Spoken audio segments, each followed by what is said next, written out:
எங்களுக்குள்ளே வாசம் செய்யும் ஆவியானவரே, இந்த நாளில் சிதம்போ நடத்தி செல்லும் ஐயா. இந்த இருதயம், ஹல்லேலூயா, இந்த பரிசுத்த வாழ்க்கை தேவனுடைய பிள்ளைகளை இப்படி பாவம் செய்ய வேண்டிய சூழ்நிலையிலும், அப்படின்னா இன்னும் சுலபமா சொன்னா, கடலுக்கு போயிருக்கீங்கல்ல, கடலுக்கு போயிருக்கீங்களா? போயிருக்கீங்களா? கடலுக்கு போயிருக்கீங்க. கடலுக்குள்ள சிறிய மீன்ல இருந்து அவ்வளவு பெரிய மீன் வரைக்கும் வாழுதுங்க. வாழுதா இல்லையா? வாழுதுங்க. இந்த கடல் நீரை கையில் எடுத்து வாய்க்கு கொடுத்தால் உப்பா இருக்கு அப்படின்றீங்க. கடல் நீரெல்லாம் உப்பா இருக்கிறது. அந்த கடல் நீருக்குள்ளே மீன் வாழ்கிறதே, அந்த மீனிலே உப்புச்சாரம் பற்றவில்லையே. வீட்டுக்கு மீனை வாங்கிட்டு வந்தா உப்பை போடத்தானே செய்றீங்க. இது மாதிரி வாழணுங்க உலகத்துல வாழ்க்கை. ஹல்லேலூயா. பாவம் செய்ய ஐயா சூழ்நிலை இப்படி இருந்தும், என்னை துரத்தி வந்தும், நான் பாவம் என்னை தொடாதபடி கர்த்தருக்குள் என்னை பரிசுத்தமாய் உப்புச்சாரம் என் மேல் பற்றாமல், பாவச்சாரம் பற்றாமல், அசுத்தம் என்னை தொடாமல் வாழ்கிறேன். அததான் பரிசுத்தம் என்று வேதம் சொல்லுகிறது. பரிசுத்தம் பண்ணிக்கொள்ளுங்கள். கர்த்தர் உங்களுக்கு அற்புதம் செய்ய போறார். உங்களை சுத்திகரிச்சு கொள்ளுங்க.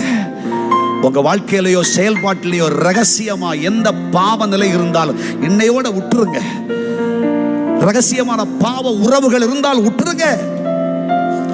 தகாத எழுத்துக்கள் இருந்தா விட்டுடுங்க. தகாத தொலைபேசி தொடர்புகள் இருந்தா விட்டுடு. உன் ஆசீர்வாதத்துக்கு அது கேடு. தகாத பாவங்கள் உன் வாழ்க்கையை குறுக்கிட்டுக் கொண்டிருக்கும், ஆனால் விட்டுடு. புருஷன் வெளிநாட்டுல, மனைவி வெளிநாட்டுல, அதனால உன் வாழ்க்கையில பாவம் செஞ்சா யாருக்கு தெரியாது சொல்லாத. பாவம் வீட்டு வாசற்படியில் படுத்திருக்கும், அது ஏறும் பொழுது இறங்கும் பொழுது தீண்டும், உன்னை அழிக்கும், அது உன்னை கொன்றும். பாவத்தின் சம்பளம் மரணம். வேண்டாம். ரகசிய பாவங்களை வாழ்க்கையை விட்டுடு. வாட்ஸ்அப்புக்கு போகாத. வாட்ஸ்அப்பில் போய் அநியாய பாவம் செய்யாத. இன்ஸ்டாகிராம் போய் பாவம் செய்யாத. ஜாக்கிரதையாயிரு. உன்னை பரிசுத்தம் செய்து கொள். கர்த்தர் உன்னை எச்சரிக்கிறார். இது கடைசி எச்சரிப்பு. கைகளை தட்டி கர்த்தரை மகிமைப்படுத்து. உன்னை ஆசீர்வதிக்கும்படி கர்த்தர் விரும்புகிறார். உனக்கு அற்புதம் செய்யும்படி கர்த்தர் விரும்புகிறார். இந்த நாள் கர்த்தர் உண்டு பண்ணின நாள். இன்றைக்கு உங்களை பரிசுத்தம் செய்து கொள்ளுங்கள். இன்றைக்கு உங்களை சுத்தம் செய்து கொள்ளுங்கள். கர்த்தர் இந்த வினாடியிலிருந்தே அற்புதங்களை செய்ய போகிறார். இந்த வினாடியிலிருந்தே அற்புதங்களை செய்ய போகிறார். ஆண்டவரே, என் வாழ்க்கையில அறிஞ்சோ அறியாமையோ ஏதாகிலும் தப்பிதங்களை பாவங்களை செஞ்சிருந்தேன்னா என் பாவத்தை போக்கி என்னை சுத்திகரியும் ஆண்டவரே சொல்லுங்க. பாவத்தை நம்மை விட்டு அகற்றி நம்மை சுத்திகரிக்கக்கூடிய சக்தி ஒரே ஒரு சக்தி தான். அது இயேசுவின் இரத்தம். ஹல்லேலூயா. அந்த இரத்தத்தால பாவமர கழுகப்பட்டு இன்னைக்கு அன்பர் இயேசுவுடைய சொந்த ஜனமாய் மாறு. ஜனமே, உன்னை பரிசுத்தம் செய்து கொள். வீட்டில் இருக்கிற மந்திரவாத ஏடுகளை தூக்கி எறி. உன் வீட்டில் இருக்கிற ஆசீர்வாதம் கேட்டுக்கிறது காரணம். வீட்டுக்கு மூலைக்கல் வைக்கும் பொழுது நீ செய்த சில அசுத்தமான அந்நிய ஆராதனை சக்திகள் தான் உன் வீட்டை இன்றைக்கு நிலை கொள்ள விடாமல் தடுத்து நிறுத்துகிறது.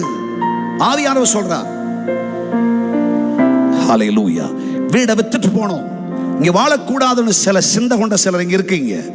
கர்த்தர் உங்களோட பேசுறார். முற்பிதாக்கள் மூதாதையர்கள்லாம் வேணாம் சொல்ல தேவையில்லை. வீட்டில் வச்சிருக்கிற சில மாந்திரிக கட்டுகள், குடும்பத்தில் வீட்டில் வச்சிருக்கிற அவசியமற்ற சில மாந்திரிக செயல்கள், அதெல்லாம் மாத்திரு. புண்ணிய திருத்தலங்களுக்கு போய் வாங்கி கொண்டது சில உடன்பாடு வீட்டில் இருக்கு, விட்டுடு. தூக்கி எறிஞ்சிரு. உங்க வீட்டில் அற்புதம் நடக்கும். பரிசுத்தமாக்குங்க. உங்க வீடை பரிசுத்தமாக்குங்க.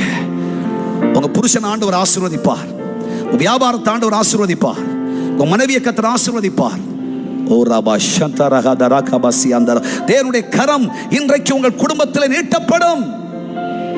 வீட்டுக்கு போன உடனே வீட்டில் இருக்கிற கர்த்தருக்கு பிரியமில்லாத எல்லாம் தூக்கி எறிஞ்சிரு. வேண்டாம், கட்டி வச்சது ஐயா, வாழ்க்கையில செபிச்சு வச்சது ஐயா, எங்கேயோ போய் ஆராதனை செஞ்சு வச்சது வேணாம். கர்த்தர் சொல்றார், உன்னை பரிசுத்தம் செய்.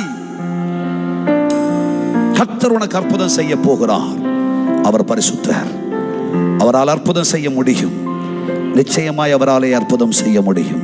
கைகளை தட்டி கர்த்தரை மகிமைப்படுத்துவீர்களா?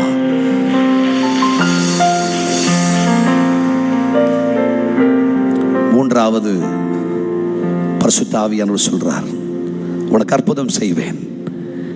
எங்களுக்குள்ளே வாசம் செய்யும் ஆவியானவரே, இந்த நாளில் உம் சித்தம் நடத்தி செல்லும் ஐயா.